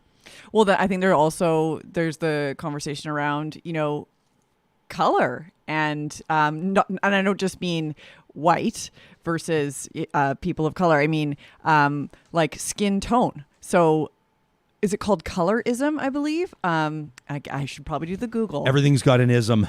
Yeah. But just saying that, women of color with lighter shades of skin, they tend to, like Beyonce tends to, like popularity wise, and also getting cast in films and getting cast in ad campaigns. Yeah. The lighter the skin, it's called colorism, I believe. Interesting. Yeah. Sam, have you ever been, did any of that resonate with you in the sense, have you ever been gifted something or some sort of cultural garb or some sort of a meaningful addition to a wardrobe, a gift? Or has there been anything maybe in your wardrobe that you've retired over the years in the context of this? Oh, man. Can we get me off the screen there here? we go. Yeah. I'm navigating like 6 things at once here, guys. I'm trying to think if I've ever been gifted anything. I mean, I've got... No, come back to me on that. Have you stopped? One. Yeah, well, if you think of something, because I'd be curious to know. I'm thinking back actually to a wedding where I went to where the groom was Scottish and he actually wanted all of his groomsmen in matching kilts. But I think that's wonderful. Exactly. And it's just like women that at Indian weddings, you'll see that, I don't know the proper terminology. Let me say bridesmaids. I'm assuming that would be the proper terminology, but I've had white girlfriends of mine that have stood in weddings. I mean, if you're ever going to get invited to a wedding, an Indian wedding is the one you want to get invited. They're like awesome. 5 days long. I just think the party, the parents. Oh my gosh, what are weddings are like $250,000. But anyway, so they'll wear culturally significant clothing, and it's beautiful. that is with the blessing, obviously, of the couple. right? Precisely. I mean, when I was growing up, one of my dear friends when I was a little kid, Mira, I loved going over there, and yeah, her mom enjoyed. Like, I got to try on all these different outfits, and they put me in them, and I just felt so lucky that I got to experience that and get the actual, like, it wasn't just a costume, it was really like getting to learn about what it means and how you wear it. And so I feel like when it's, and I think that was to the point of the doctor, is that, you know, if it comes from somebody and it's within that context. Sure, it's different, right? I can think of this famous picture of Alberta's former premier, Ralph Klein, wearing, as they would describe it in the day, an Indian headdress, right? An indigenous. I mean, it signifies there are major connotations to that. Of course, Premier Klein, warts and all. There's a lot you can say about Ralph Klein's legacy, but, he did have, his wife was of Métis heritage. The guy had strong connections in many cases with indigenous communities. I know that would have meant a whole lot to him. But, like, Ralph Klein wouldn't show up to the Edmonton Folk Music Festival wearing the headdress and, little John Lennon sunglasses as a fashion statement. There's a huge difference there, obviously, right? On our live chat here, this is somebody, I've not seen this, but someone says there's a great, this is Francis. Thanks for watching, Francis. Says there was a great SNL bit about when white people first realized Beyonce is black. I haven't seen it.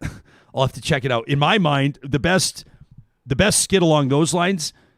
Have you guys ever seen Dave Chappelle on the Chappelle Show as the blind Klansman? He's blind. He doesn't know he's black. He's in the Ku Klux Klan. It's like Chappelle, to me, is just of comedians that have pushed the envelope in the last 25 or 30 years. Dave Chappelle is an absolute genius. I know some of his comments, his rise back, his resurgence. I know that a lot of his, these specials he released on Netflix, what was it, probably a year and a half ago now, ruffled a lot of feathers. But that's in my mind, that is the mark. Within reason, I guess, and we could debate on that. We could do a whole show on that. Comedy, when does comedy cross the line? But he, I think, is doing his job. You look at comedians, Richard Pryor, George Carlin, people that have made people extremely uncomfortable.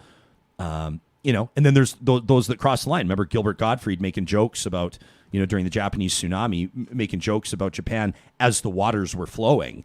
And he lost the big flack contract. That one was gone right away.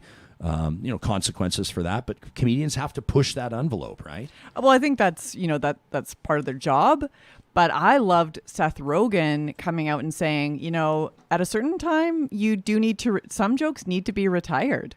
And yeah, some jokes are not timeless, and you need to know when to say when. Is anything timeless? You look at, oh my gosh, we are just opening, like, how long is today's show going to be if we open this can? Because what is timeless when you talk about books? Some people are, Mark Twain's books should be canceled. I don't know about the word. Don't use the word canceled, man. I got canceled, man. I was the radio host that refused to be canceled.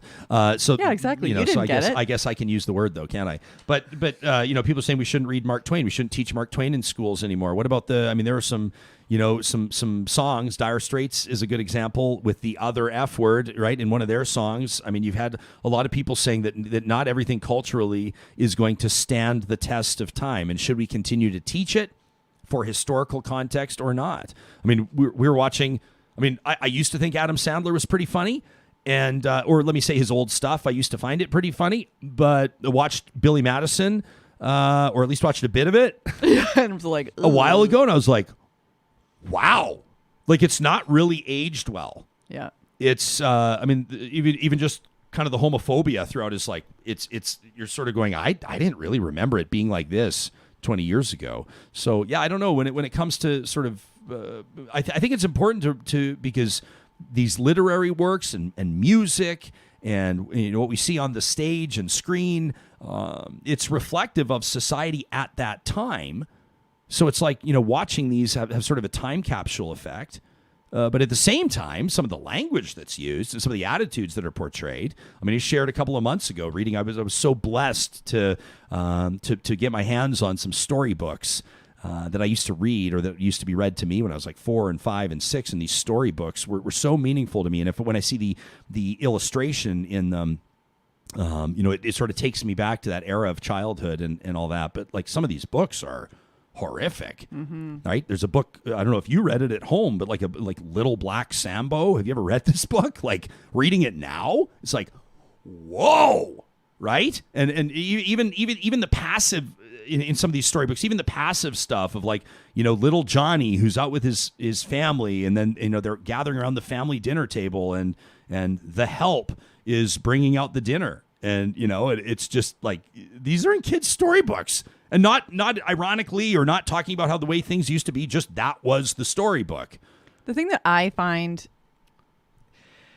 people can say, oh, everyone's being very sensitive now. Oh, people are sensitive and you can't say anything. And to me, I'm like, the way that I kind of work through it is the idea that for the longest time, one perspective, the dominant perspective, so the white perspective, white male gaze, was the standard.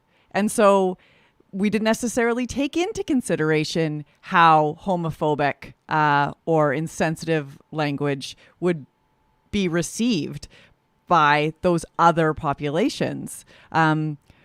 So to me, it's just about being thoughtful and being kind and thinking about, sure, it's not my experience, but how would this land for somebody that is not like me and is. But I also don't think that's, I don't know if you're talking about stand-up comedy as an example, but I don't know that the mandate of a great stand-up comedian, and we can discuss what the metric is of great. I don't think a great stand-up comedian needs to be driven by what is thoughtful and kind. I think you can be thoughtful as a comedian. I think you need to be aware. But it's just like being like scatological. I don't know. Talking about like poo and shit and piss and like going for the lowest. Scatological? Yeah. Okay. Isn't that I'm afraid to Google it. But basically going for the easy, the really like low bar of comedy. Relating to or characterized by an interest in excrement and excretion. There you go. Scatological humor. Sarah Hoyles. We learn something every day here. Friends, it is no secret that running a small business isn't easy, and life as a business owner is hectic, to say the least. Let Alberta Blue Cross help you find a little peace of mind with a group benefit plan. They offer flexible health, dental, life, and disability coverage for you and your employees. Even better, they let your employees, they make it possible for them to enroll themselves, manage their own coverage at any time and on any device. That makes life easier for them, and it makes life easier for you. Alberta Blue Cross. Explore your options at ab.bluecross.ca. Our friends at the Dairy Queens of Northwest Edmonton and Sherwood Park, they literally get in touch with us to say things like, please thank Real Talkers for their amazing loyalty. Thank Real Talkers for letting us know when it's them. They're repping the brand when they're coming through the drive-thru or popping in store. The Dairy Queens of Northwest Edmonton and Sherwood Park are proudly family-owned in Palisades, Nemeo, Newcastle, Westmount, Y Gardens, and Baseline Road, where if you drop my name, Jespo, or Real Talk, they'll give you 2 cheeseburgers for just $5. These are the flame-broiled ones. No joke there. 2 double cheeseburgers for $7 at the Dairy Queens of Northwest Edmonton and Sherwood Park. Every week, we partner with our friends at Y Station. They are our official research and strategy partners, and we put in front of you a question of the week. And a while ago, we asked you about how you're managing this heat wave. And pretty interesting results. They provide these top-line reports. If you support us on Patreon, a huge thank you to the Real Talkers that make a monthly commitment to help us grow this show, and that you've joined our journey. Details on that on our website. You've already received the exclusive top-line report. I think it's 19 pages this time. Amazing data analysis, insight into what makes Real Talkers tick. But following this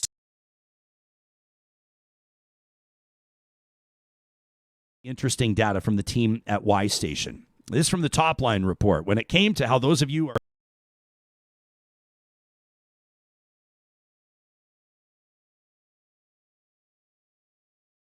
ready for it. Now, what does that mean? We'll get into that.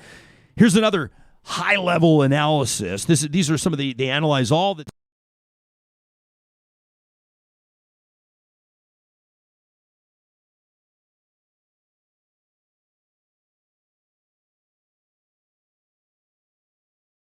that was an interesting one. 54% covering up the windows in your home. Other interesting numbers there. 46% of you chose other. Who knows what that is? 30% of you said we moved down to the basement.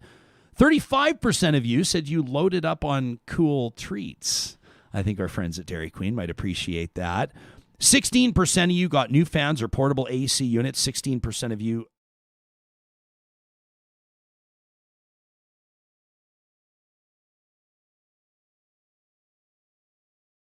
1% of you booked a hotel. So 1% of those who responded actually booked a hotel. That includes some friends of mine who were hunting for AC wherever they could find it. Yeah, staycation in their hometown, or maybe not, but I think people were still going to work. Yeah. Still working, but needing to cool the heck off. Cool the heck off. And these are people that were trying to buy AC units. The people that were trying to buy oscillating fans. Couldn't find them anywhere. So what's the other? 1 in 3 of you, 30% or so, told us that other. Well, okay, you broke out the kiddie pool, or if you're Sarah Hoyles, the doggy pool. You said, I love this one, said frozen water pucks for the dogs. How great is that? Some of you used cold packs, like the icy cold packs, to help cool your bodies down. You drove to the coast, one of you told us. How about this? A top sheet at night that you misted with water with a fan going. So you mist the sheet with water, you have the fan blow on you, and they say that the air from the fan cooled the sheet and kept me cool. That was pretty great. What about extraordinary measures to beat the heat, Real Talkers? We asked you about that. One of you said the heat wave coincided with, quite frankly, a horrible reaction to my second shot, my Moderna shot. Said I would have been twice as miserable had I not gone to a hotel. How about that? Another says I moved my home office to a friend's house with a basement much cooler than my own. Another says I returned to work in the office for the first time since COVID restrictions began. Another says, I don't know what qualifies as extraordinary, but we did tape tinfoil and cardboard to all the windows that didn't have coverings already. Says, I've never done that before. We have a small AC unit for our bedroom. We'd get it going 3 hours before we wanted to sleep. The top floor of our house was 30 degrees day in, day out, and says this listener, I am pregnant, so the heat really got to me in the afternoons, and the productivity at my work took a major nosedive. Don't ever complain about how you're feeling if you are in the presence of a woman who is pregnant. It is a bad idea. Well, it's also just dumb. And well, yeah, it's a bad idea. You're asking for it. Yeah. Well, no, it's not just you're asking for it. Like this, she's carrying a parasite. Well, you know. Sorry. What do you think? Anyways, I'm going to leave that one right there. She's carrying another creature. And like, oh, Ryan cannot believe that I said that. When you look at the relationship. People think it's cold to call it a fetus. You've just called it a parasite. No, but if you look. You could call it an alien too. You could call it. No, but if you look at the relationship between, like, what is a parasite? Fair point. It feeds off of the host. So scientifically, I'm speaking on pure scientific terms here. Even the people at Planned Parenthood are like, that is harsh. Hoyles. She went. That is harsh. I really shouldn't have said that. How did you beat the heat, Sam? I think it's hilarious. What was your? Did you have a strategy? About this parasite thing. Yes, I actually. I have one portable air conditioner and a plywood insert that fits in every window in the house, so I can just move it around with me. Hang on, That's what I was doing. Does the insert is it there's a different one to fit every window, or is it a universal fit? If you go around my house, you'll see a plywood piece with a circle cut out of it for every installed AC in unit. every window, and you can just move the AC unit around with you. So much more well organized. This guy, I can't. That sounds like a lot of work, Sam. I thought that Sam would be the guy to do because I've seen it, on the DIY stuff where you have like a Tupperware container, you put ice in it, you put a lid on it, you stick a fan down into it, and then it's your homemade air conditioner. I totally thought I pegged you for that kind of person. I would be that kind of person. When I moved into my house, I kid you not, I opened up one of the closets and there were 2 air conditioners in it. And I was like, these can't be mine, right? And the realtor was like, no, they come with the house. And so I lucked out on that one. Otherwise, yes, I would have a Tupperware with just piles and piles of ice in it and probably would be making DIY air conditioning. Ytrium says, and for those that are expecting commentary on air conditioning, you're going to be sorely disappointed. Ytrium says, but it is a parasite. Some random guy says it buries itself into the wall of the uterus and drains nutrients. Like, what else are you going to call it? You know? Scarlett says, I have 2 kids. They can be parasites. It's A-OK. Chelsea says 100% a parasite. James says totally comfortable with parasite. Ashley says it is a parasite. Sharon says, no, not parasites, Klingons. So Alien from Star Trek, a Klingon, yeah. Deborah's taking it into dung beetle territory. We got to... Who's here to defend the fetus in this conversation? Not the first time that's ever been said on talk radio. Do I dare go directly into an ad read right now? I don't think so. Let me show you where your hearts are at, though, real talkers. Seriously, though, through the heat wave, when it struck. And this is great because we get these, we know where these comments are coming from, right? We can see. We get great feedback from Y Station, which helps us understand our audience and where they're from, and also, you know, level of school you're at and the gender dynamic and your level of income and all kinds of interesting and fascinating things. We can tell you at a high level, real talkers, you are very, very smart. And you also care about other people because you were chiming in from British Columbia and Ontario and Alberta and Saskatchewan and the Maritimes and our dear friends in the United States and from around the world. We've told you more than 60 countries. Our website sees hits from every month. So this is not specific to any jurisdiction. But when you experienced this heat, what were you most concerned about? 34% of you were concerned most for vulnerable people who may not have access to water or protection from the heat. A quarter of you, 25%, said you were most concerned with your own family's health and well-being. 21% about your pets' health and well-being. 12% about your plants in your garden, which I can totally understand. 1% of you said you were most concerned about the impact on businesses already struggling from pandemic restrictions. That was one that wouldn't have been on my radar. And I thought that was really interesting. We asked if you believe there was more to come. In other words, do you believe we'll see more heat waves like this, or will they be more frequent in years to come? 89% of respondents, 9 out of 10, said that, yes, climate change will make these types of events more frequent.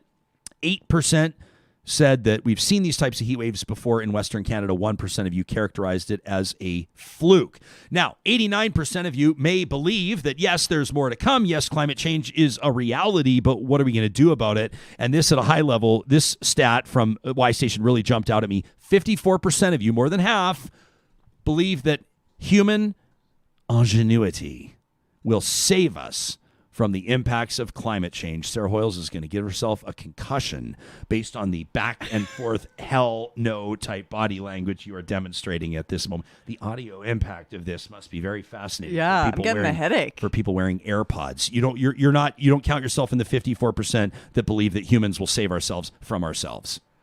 I think this whole idea that we should like spray certain particles into the air, which will then create enough of a barrier so we don't have to worry about blah, blah, blah. Like, no, what we need to do is cut back.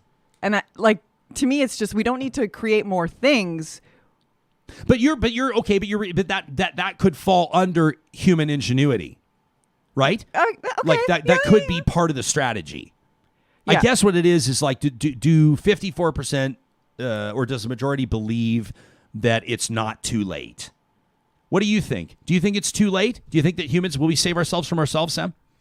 I don't think we'll save ourselves from ourselves, but I think we'll learn to adapt. I think that there's a lot of damage that's kind of already been done. There's a lot of irreparable stuff, like sea levels are going to rise, ice caps are going to melt, the heat waves are going to become more common, and cold snaps are going to become more common, and hurricanes are going to become more common, and humans will probably deal with this in a number of ways. One being moving, like there will be a lot of migration around the earth. Yeah. And the other will be technology. We will find ways to keep ourselves cool, to keep ourselves comfortable, and a lot of that technology goes into the ways that we cut carbon emissions as well too. So I think that, when we talk about human ingenuity will save us from climate change, that can be a myriad of different things. 100%. You know what like I whether mean? you're talking about, biodomes or better sunscreen or more awareness around drinking water. I mean, people are going to roll their eyes, but I'm just saying that human ingenuity could be 100 or 1,000 or a million different things. Tiana says when the heat wave first happened, I had to check myself because I was not actively pointing to the climate change origins in casual discussion. I'm used to so much pushback from deniers. I enjoyed our conversation the other day on the show about whether or not that was legitimate with the good doctor, our wildfire expert. That was just a few days ago. That was a great conversation about the climate change implications of wildfires, or maybe the wildfire implication of climate change. I had no idea. And I should have known this, but I know I wasn't alone, that increased lightning strikes are a direct result or are directly attributable to climate change. I had no idea. That was fascinating stuff. I know you're going to grab what date that interview was. That was just July a few days ago. 7th. July 7th. Awesome. That was a great show. That was if I'm going to say, like, of our last 10 or 15 shows, that's one of the interviews that really resonated with me. I thought that was amazing. We've asked if you believe we can address climate change. 54% yes, we'll save ourselves, but let's get to this. And when you expanded your answers, which we love, take a couple of minutes and add to it or provide context. Listener said, I want to say yes, science will beat this, but scientists have been muzzled by the fossil fuel industry and politics for eons. And I think that even if there were zero emissions today, the planet will still keep warming. I'm hoping for my granddaughter's lifetime. Another says, I don't think so, no, but we need to do everything we can to minimize the extremes. It requires much more than an e-vehicle here or a solar panel there. I was talking to a guy from Vancouver yesterday on a Zoom call, and he told me that electric vehicles are encouraging. He said, but here's different. He says, we have hydropower here. He says, you're doing coal-fired power there. He said, I'm not 100% convinced. He said, I think that EVs that are powering up, we need to have conversations about the source of that power. And I know that a lot of people, that's going to resonate with people for sure. Your top 3 treats for beating the heat. This will tell you a whole lot about real talkers. I'm not going to say I'm disappointed in you, friends, because it actually shows you were quite responsible. The majority of you recognizing that ice water was your top treat for beating the heat. 41% of you also looked to cold beers. No doubt, Jespo Pisco Sours. Absolutely. From Sea Change Brewery, the official beer of summer in Canada. And 1/3 of you put DQ Blizzards in your top 3 treats for beating the heat. I would love to do a drill down on that and find out Real Talker's favorite Blizzard flavor. We could do that. We could do that in a subsequent question of the week. I'd really like to know. We could even do that on we could do a Twitter poll, an We could unofficial, do. unscientific Twitter poll on that. I want to know who considers ice water a treat. Ice water is just a necessity. No, but yeah, fair enough. Although ice water is a treat. Like if you've ever had, like I can think of some of the hikes that we've been on. Oh well, then ice water Where is a huge treat. you're above the tree line, and you're exposed to the elements, and it's one of those beautiful days, but it's a little too hot for hiking, and the camelback is empty, and you keep checking the hose over your shoulder. Yep, still empty, and then I'll tell you, when you get to like a glacier fed stream or something like that, it's like it's the most special thing in the world. It's the most special treat you could find. Or if you just slice a little bit of cucumber and put it into your water, it makes it very fancy and delicious. Do you hike with cucumbers? No, that's just that's just a life hack. in my house. That's just a life hack. Yeah, I mean, this is an opportunity for me to start talking about cucumber and Hendrick's gin. But we will know. I mean, I think that muddled cucumbers with a Hendrick's gin and soda is one of life's great pleasures. As a matter of fact, I'm looking at the clock right now and thinking maybe there's not one that's not too far away. Last but most importantly, what is your preferred hot weather treat? So these are the other mentions. These are ones that did not fall into the top 3. Again, water, ice water, number 1. Real talkers just living responsibly, living your best lives. What else though? Frozen margaritas. Viewer said a homemade icebox cake and cold watermelon. Sounds amazing. A shandy. Sangria gelato? Gin slings and weed, said one of you. Another said my homemade rhubarb orange and lemonade slushies. Yes, please. Another says coconut rum and fizzy water. if I can get a little bit more specific, 1850 coconut tequila and Pellegrino is another one of thank me later. And bubble tea. Chris Henderson, the chief strategist at Y Station, leaves a note here in our top sheet that says there's lots of debate over Slurpee versus Slushy and Snowball versus Screamer. And he says, fight it out in the chat, y'all. So we'll leave that up to the live chat. That is actually a very good question if you go with Slushy or Slurpee. Like just terminology wise. I wish that Kelly, I mean, it just puts me in a really tough spot here because she says hiking with cucumbers aren't that much weirder than hiking with tartar sauce. And I cannot disagree. However, Kelly, I would say that the way that I hike and the way that I bang around, the way that my pack slams down and the way that I drop it at the end of a long day, I'm not sure how well a cucumber would fare in there. Although I'm starting to think I have this like a really sexy case that my fishing rod, my fishing pole breaks down in this hard case. And I could maybe get the cucumber. I could maybe. You could probably put like 4 or 5 cucumbers in there. You know, I had no idea when I divulged many months ago that I hike with tartar sauce. What a divisive. I mean, we've got sort of two things going on with this audience, and we love you. Don't take it personally, but you're a little nuts about things like, I mean, people talk hiking with tartar sauce and raisins. There's two things. We had a serious. There's a listener that would have heard their email to the show read the other day. We read it, but I cut off the PS. I did not read the postscript because it was a deadly serious email about deadly serious things. And at the end, it was like, P.S. raisins are brutal. I know I'm in the minority. I know you're not going to read this. And I was like, you were just talking to me about like COVID and healthcare. And they just had to chime in with raisins at the end. So we're going to have at the first ever Real Talk tailgate party, whenever we can have it, there's going to be all kinds of little things going on. Perhaps we'll have to have I don't want to start dividing the audience here. I don't think that that's constructive, but I don't know how we're going to manage this. I don't know how we're going to manage it. Sarah's been keeping an eye on our hashtag Real Talk RJ. That's powered by the team at Park Power, and they've got some really cool stuff going on. I've been telling you about their website, parkpower.ca. Want you to check it out because it gives you an opportunity to compare rates on electricity, natural gas, and internet. It's simple to do, and obviously it's simple to switch as well. So natural gas rates, some of the best natural rates in Alberta when it comes to natural gas. No hidden fees, no long-term contracts. They spell it out for you. Are we talking about your residence, your business, your farm? If you use the promo code 2021-Real Talk and taking your business over to Park Power, they're going to knock $70 off your first bill. Thanks to our friends at Park Power at parkpower.ca. Also want to remind you that online on-demand learning is the way that adult education, that post-secondary learning, that professional or career advancement is going. This is the wave of the future, and PowerEd is offering it to you right now. If you check out powered.ca by Athabasca University, you can learn more about the courses they have. They call them short and stackable power courses. Some of them 2 or 3 hours, some of them 6 or 8 hours, and you've got that certification. You've got that life skill that you've just tacked on to everything else that you're bringing. You've got certificate options and PowerEd services. They're working with forward-thinking companies with consulting expertise that you'll only find at powered.ca.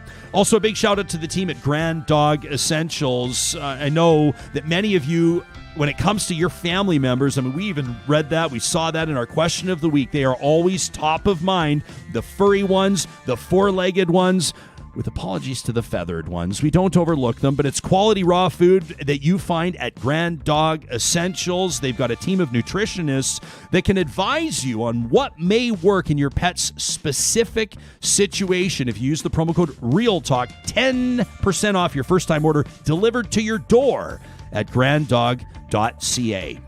It's been a fabulous show here on this Tuesday. Wanted to let you know that tomorrow we've already got irons in the fire to bring you a good one. We're going to talk about trends in the workplace. How will it or could it look different as you potentially head back? Plus, how to make your dog famous. A real expert. And, of course, my Jasper memories. We'll talk to you tomorrow.